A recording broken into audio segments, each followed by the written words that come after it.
2006년 국가재정법 제정 이후 20년, 대한민국 재정의 현주소는 한 해 쓰이는 국가 예산은 약 660조 원, 국민의 세금은 곧 나라의 재정. 재정을 효율적이고 투명하게 운용하기 위해선 국회 예산 심의권이 필수라는데 지금 국민 여러분들이 묻고 있습니다. 우리 곁에 국가는 어디 있는가? 이 정치는 내 삶을 과연 지켜줄 수 있는가? 이 질문에 답하는 중심에 국회의 예산안 심의 과정이 있습니다. 국민을 위한 좋은 예산을 만들어야 한다는 마음에는 차이가 없을 것입니다. 예결위원회와 예산정책처 그리고 재정 전문가분들께서 오늘 토론회를 통해 그 역할을 선도해 주실 것이라 확신합니다. 최근 발생한 대규모 세수 결손 대응 과정에서도 국회가 예산안 심의 확정 권한을 사실상 행사하지 못하는 한계가 노정되고 있습니다. 재정민주주의는 민주주의의 핵심 가치이며 국회 예산권은 재정민주주의를 실현하기 위한 중추적인 기능입니다. 국회의 예산 심의권을 더 강하게 만들 방법은 무엇인가? 예산안 심의권 강화를 위한 정책과제 토론회.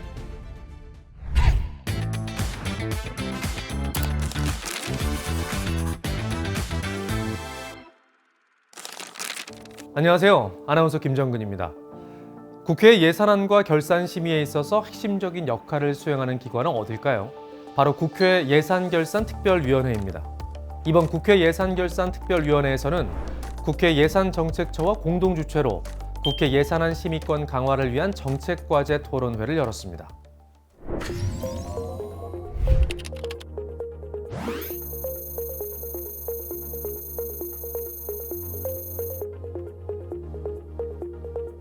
지난 2년 동안 발생한 세수 결손액은 약 86조 원. 정부는 이 세수 부족분을 메우기 위해 기금을 사용하겠다고 했지만 국회는 우려를 표하고 있는데요. 이번 토론회를 통해 어떤 해법을 찾을 수 있을지 기대가 되는 가운데 먼저 토론회의 필요성에 대해 들어보도록 하겠습니다. 헌법상 정부의 증액 동의권이 과도하게 해석되어 국회의 예산 심의권이 제약받고 있는 문제, 매년 반복되는 심사 기간 부족 문제, 예산안 본회의 자동 부의 제도 도입 이후 예결위의 심사 권한 약화 문제에 대한 개선 방안을 찾아야 했습니다. 예산안 수립과 심의에 대한 국회와 정부 간 협력 시스템이 만들어지길 기대합니다. 이제 곧 추경안이 만들어질 것 같습니다. 그 규모와 내용에 대해 국회와 정부가 충분한 교감이 있었으면 합니다. 올해 예산이 673.3조 원 정도 됩니다. 그중에서 우리 국회가 얼마나 많은 규모의 예산을 심사할까요? 673조 중에서 국회가 심의할 수 있는, 정말 심의할 수 있는 예산 규모가 0.5%, 4조 원 정도밖에 안 됩니다. 국민의 쓰임새에 따라서, 경제의 쓰임새에 따라서 예산을 좀 더 풍부하게 새로 편성할 수 있는 그런 제도를 도입해야 된다고 생각합니다. 지자체와 각 부처가 기재부의 예산실에 종속되는 이 문제도 지방분권 시대에 지역균형발전 시대에 맞지 않습니다. 총괄배정 자율편성 예산제도 같은 것들을 좀 더 풍부하게 도입을 해서 역시 마찬가지로 국회뿐만 아니라 각 부처와 지자체의 예산 독립성들을 더욱더 확대해 나가야 된다고 저는 생각을 하고 있습니다. 국회는 정부가 제출한 예산안을 심의하는 중요한 역할을 합니다. 하지만 정부의 예산안에 대한 국회의 심의 권한이 축소되고 예산 심의에서 국회의 역할이 약화되었다는 비판의 목소리도 있었는데요. 효율적인 정부 지출과 사회적 투자의 균형을 추구한 미국의 전 대통령 존 F 케네디는 이렇게 말했습니다. 공공의 예산은 결국 국민의 세금으로 만들어진다. 그러므로 예산은 책임감 있게 다뤄져야 한다. 예산은 단순한 숫자가 아닌 공공재정의 중요성과 또 관리의 책임을 강조하는 의미인데요. 그러기 위해선 헌법에도 나와 있는 국회의 고유 권한인 예산안 심의권이 잘 작동되어야 합니다. 발제해서 그 방법을 모색해 보겠습니다.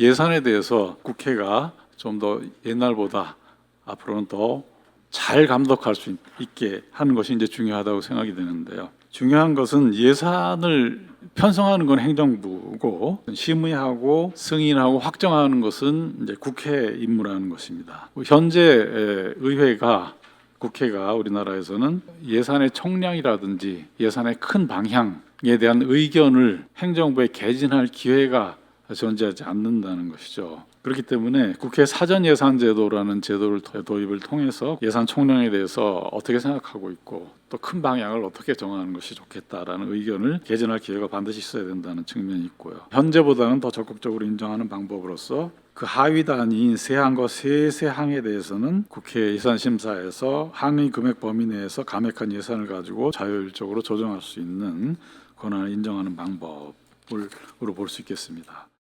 예결위가 작년을 제외하면 예산안을 의결하지 못하고 있고 활동 기간도 제도 도입 전에 41일에서 28일로 13일 단축됐습니다.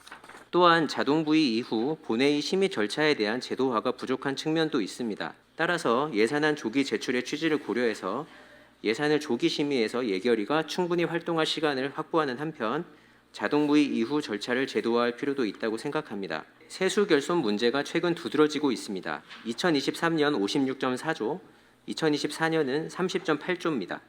이는 예산안 편성 시에 실시한 세수 추계와 실제 결산액의 오차 때문인데요. 이런 오차는 추계 시점의 차이와 코로나19 이후 경기 불확실성이 확대한 점에 기인한 것으로 보고 있습니다. 따라서 법인세, 소득세, 부가가치세 등 주요 세목의 징수 시점에 이상 징후가 발견될 경우 세수를 재추계하고 국회에 수시 보고하는 등 개선이 필요합니다. 앞으로는 국회의 심의 확정권 구형과 지방 재정의 안정성을 위해 국가재정법상 추경 편성 요건에 대규모 세수 결손을 명시하는 등 제도 개선을 검토할 필요가 있습니다. 정부의 증액 동의권 개편과 세수 결손 문제에 대한 제도 개선이 필요하다는 내용인데요. 발제를 맡은 김유찬 전 한국조세재정연구원장은 예산 절차 전반에 대한 적절한 의회의 통제와 관여는 재정을 투명하게 하고 건전하게 하는 장치로서 작용할 것이라는 의견을 냈습니다. 자, 그렇다면 국회 예산심의권 강화를 위한 제도 개선에 대해 구체적인 방안들을 알아보려고 하는데요. 먼저 국회의 권한과 책임성 강화 부분부터 살펴보겠습니다. 기금 운용이나 이런 예산 조정할 때 보다 쉽게 접근할 수 있도록 시스템을 개선할 필요가 있다고 생각이 듭니다. 세수 결손 발생 시 재정 운용 국회 심의 의견을 과정을 강화해야 된다. 지금처럼 변동성이 심하고 우리 경제가 상당히 좀 비대칭적인 어떤 경제 구조, 양극화에 의한 그리고 수출이 크고 내수가 작아지는 이런 구조하에서는 비대칭성이 굉장히 큽니다. 세수 추계에 대한 전망과 시기와 빈도도 조정해야 될 필요가 있다. 그리고 예비성 여유 기금도 만들 필요가 있다는 거고요. 공공자금 관리 기금에 대한 사업 구조도 좀 변경할 필요가 있다고 생각이 듭니다. 국회가 가지고 있는 고유의 권한인 행정부에 대한 견제 기능을 실질적으로 제도적으로 강화하는 방안을 모색해야 될 시기가 되었다. 이렇게 말씀을 드릴 수가 있겠습니다. 예산 권한의 기본적인 개선의 방향은 사전적인 예산, 즉 예산 편성에 있어서는 국회의 권한을 강화할 필요가 있다고 봅니다. 세부 사업에 대해서는 저는 국회가 가능한 한 개입을 하지 않는 것이 저는 좋다고 봅니다. 개별 사업에 대해서는 그럼 국회가 언제 의견을 내느냐? 그거는 결산 심사에서 여러 가지 의견을 내고 행정부를 견제하고 하면서 그것이 피드백되는 형태로 예산 편성에 행정부의 압력을 가하는 형태가 바람직하다. 행정부가 예산을 편성하고 국회에서 심의 확정하고 그 다음에 행정부가 집행하고 그리고 사후 결산 검사를 국회에서 하는 것으로서 예산에 관한 법, 제도에 대해서는 사법부가 어떤 의견을 낼 수 있겠지만 예산에 대해서는 사법부의 권한은 거의 행사되고 있지 않는다. 예산이라고 하는 것은 총량적인 한도 내에서 총괄 조정하는 그 역할이 굉장히 중요합니다. 이게 입장을 바꿔서 생각해 보면은 무엇이 우리가 적절한 예산의 권력 분립인지에 대해서 우리가 방향을 제시할 수 있지 않나. 그런 생각을 말씀드리겠습니다. 국회가 예산안 심의권을 강화하기 위해서는 국회와 정부 간의 협력의 중요성과 견제 기능이 균형을 이뤄야 하는데요. 특히 정부가 사전 예산서를 국회에 미리 제출해 예산안을 충분히 사전에 검토할 수 있는 사전 예산제도 도입에 긍정적인 의견이 모아졌습니다.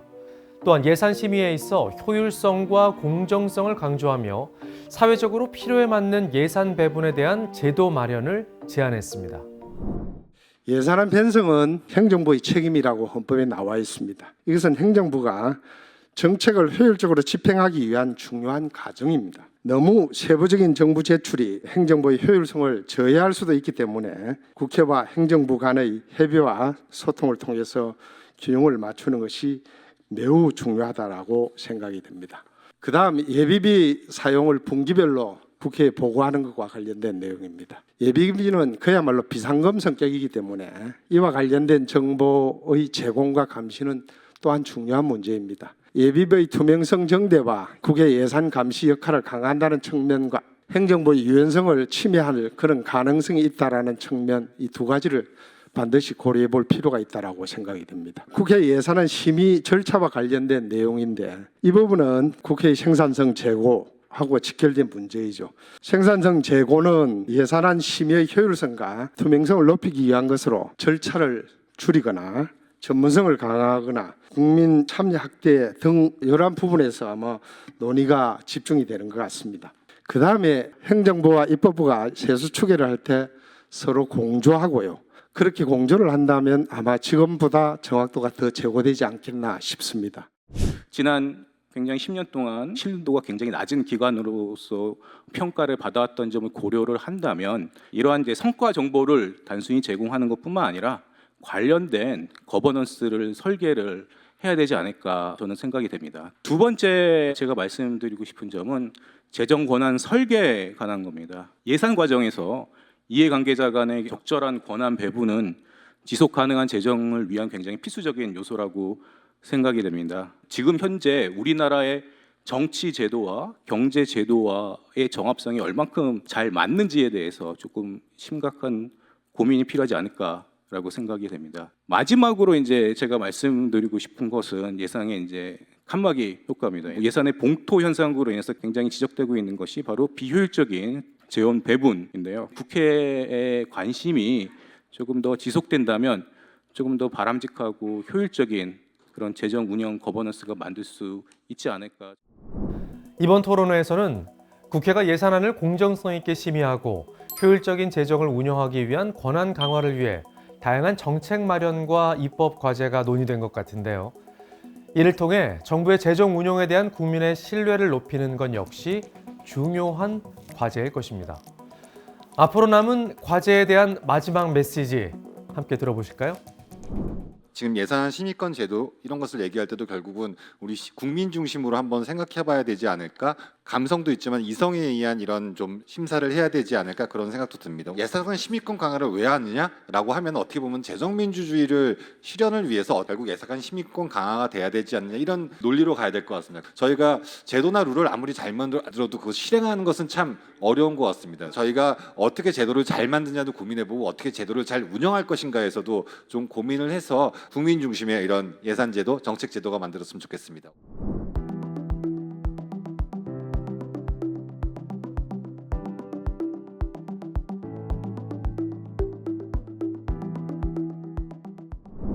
(2025년) 대한민국 경제는 국내외 여러 변수에 의해서 영향을 받고 있습니다.